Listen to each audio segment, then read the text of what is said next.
Oke guys, Assalamualaikum warahmatullahi wabarakatuh. Welcome back to my channel. Apa kabar kalian semua seluruh subscriber setia kita hari ini yang masih tetap setia memberikan support dan dukungannya terhadap channel ini. Terima kasih banyak untuk kalian yang mungkin sudah menekan tombol subscribe dan tanda loncengnya. Hari ini yang namanya dinamika aplikasi pinjaman uang online sepertinya belum kunjung berakhir. Itu terbukti dari banyaknya pertanyaan dan komentar terkait tentang aplikasi pinjol. Emang sih, di tengah badai perekonomian hari ini banyak dari teman-teman kita yang membutuhkan sumber dana segar, yang instan, yang juga mungkin nggak terlalu ribet. Mungkin teman-teman juga tahu ya, kalau mungkin yang namanya minjem ke bank, ke Pegadaian itu ya lumayan banyak persyaratan yang harus kita siapkan. Sehingga masih banyak teman-teman kita yang penasaran, yang pengen menggunakan yang namanya aplikasi pinjol. Dan ternyata hari ini belum mampu melakukan pembayaran. Karena mungkin berbagai macam alasan. Banyak yang mungkin belum menerima pekerjaan atau mungkin hari ini sedang banyak terlilit hutang. Dan hari ini kita pengen ngebahas ya, bagaimana cara membuat pinjol bisa menyerah kepada kalian. Hari ini strategi-strategi yang kita berikan mudah-mudahan insya Allah terbukti bisa menyelamatkan banyak teman-teman yang hari ini sedang terlilit hutang pinjol. Jadi memang hari ini ketika kita bermasalah dan berhadapan-hadapan dengan aplikasi pinjol, kita harus memiliki trik dan strategi yang memang benar-benar bisa menyelamatkan kita dari situasi yang ada hari ini. Karena mereka juga memiliki strategi. Jadi kita juga ya harus punya strategi untuk menghadapi cara-cara yang akan mereka gunakan ketika melakukan penagihan terhadap kita. Bisa nggak sih ya pinjol itu menyerah dengan debitur? Jawabannya bisa dan akan kita bahas pada video kali ini. Jadi bagaimana cara membuat pinjol bisa menyerah kepada kita? Dan akhirnya siapa yang diuntungkan? Kita dong. Kenapa seperti itu? Karena kita bakal tidak membayar yang namanya bunga. Kita tidak akan membayar yang namanya biaya denda. Kita tidak akan membayar yang namanya biaya penagihan.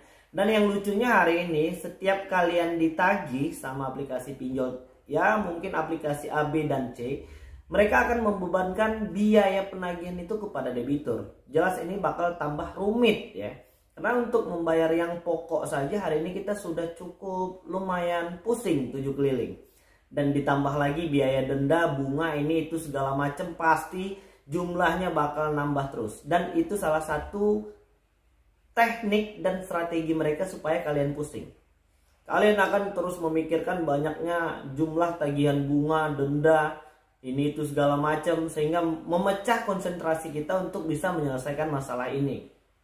Jadi untuk teman-teman yang mungkin hari ini belum mampu melakukan pembayaran ya, aku pengen mengingatkan kalian agar untuk tetap tenang.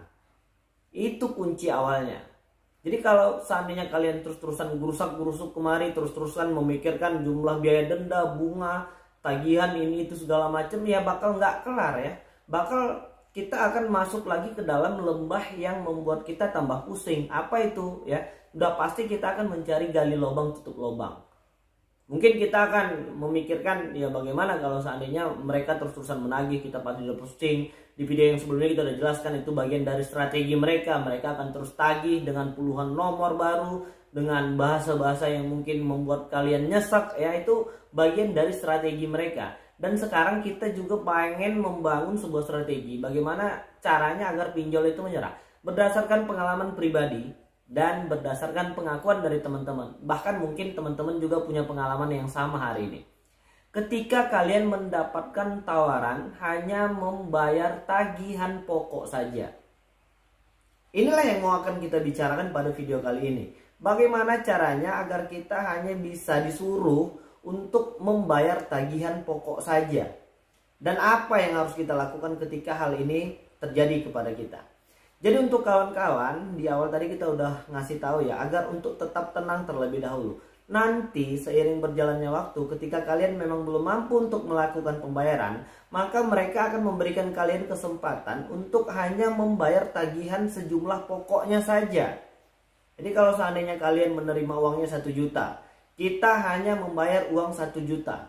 Dengan catatan kalian harus bisa memastikan terlebih dahulu jumlahnya juga 1 juta rupiah di aplikasi kalian. Jadi jangan sampai ketipu ya.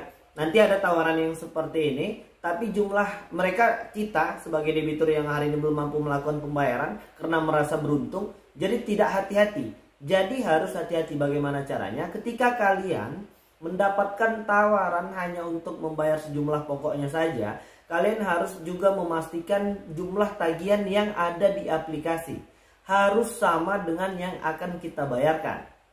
Jadi kalau seandainya tadi kita minjamin 1 juta dan mereka menyuruh kita untuk hanya membayar pokoknya saja, it's okay. Ini sebuah gagasan yang akan kita dukung dan terus apresiasi ya. Artinya tidak membayar bunga, tidak membayar denda, dan tidak membayar biaya tagihan ini itu segala macam. Kalian juga harus bisa pastikan jumlah yang tertera itu juga sama dengan yang di aplikasi. Itu yang pertama. Dan yang kedua, kalian harus memastikan uang yang akan kita bayarkan, tagihan yang akan kita lunaskan itu harus melalui aplikasi mereka. Jangan mau kalau disuruh bayar melalui rekening pribadi. Itu sudah bisa dipastikan berunsur penipuan. Jadi harus tetap memakai rekening yang ada di aplikasi mereka. Kalian bisa lihat di aplikasi kalian. Dan bagaimana sih caranya supaya kita bisa mendapatkan kesempatan seperti itu? Dan akan kita kasih tahu ke kalian ya. Jadi kalian yang hari ini belum mampu melakukan pembayaran dengan alasan ini itu segala macam, tidak usah pusing-pusing. Biarkan saja dulu tagihannya seperti itu. Jangan khawatir tentang pembiayaan bunga ini itu segala macam. Nanti akan ada kesempatan ketika kita memang sudah benar-benar tidak mampu melakukan pembayaran, hanya disuruh untuk membayar sejumlah pokoknya saja. Nah, disinilah titik kelemahan dari aplikasi pinjol yang harusnya bisa kita manfaatkan. Karena mereka juga nggak mau bakal rugi langsung nol jong seperti itu ya. Minimal mereka berharap ya kita bisa membayar jumlah pokoknya saja. Jadi apa di sini tugas dan fungsi kita? Ya, ketika kita mendapatkan tawaran seperti itu. Jadi hari ini yang belum mampu melakukan pembayaran ya, tugas kalian ngumpulin uang sehingga kalian mendapatkan kesempatan seperti itu. Jadi ketika kesempatan itu datang, kita langsung bayarkan. Jangan ditunggu-tunggu lagi ya. Berikan aja sejumlah pokok yang kita terima, itu harus sesuai dengan yang ada tertera di aplikasi. Dan caranya ini kalian cukup biarkan saja. Mungkin biasanya yang mendapatkan tawaran seperti ini yang sudah telat bayar di waktu 2 atau 3 bulan. Jadi kita masih punya kesempatan untuk ngumpulin uang di rentang waktu 2-3 bulan tersebut. Jadi jangan mikir yang aneh-aneh. Kita bakal kena slip checking ini segala macam. Kita udah ngejelasin panjang lebar tuh di video-video sebelumnya apa sih resiko ketika kita gagal bayar aplikasi pinjol legal OJK. Dan ternyata kita juga sudah membuktikan kita masih bisa pinjam di beberapa perusahaan BUMN dan swasta untuk bisa melakukan pengajuan pinjaman yang ketika kita sudah gagal bayar pinjaman uang online. Jadi caranya cukup gampang, kalian biarkan saja terlebih dahulu sampai dengan seiring berjalannya waktu dan mereka memberikan penawaran seperti itu. Jadi apakah nomor handphone kita akan terus diaktifkan? Silahkan, untuk kalian siapkan dulu mentalnya. Ketika mendapatkan caci maki ini itu segala macam, ya udah ikhlasin aja. Yang penting ketika kita mendapatkan kesempatan itu kita bisa menggunakannya dengan baik. Ya ini sebuah keberuntungan karena kita hanya diajukan untuk melakukan pembayaran pokoknya saja.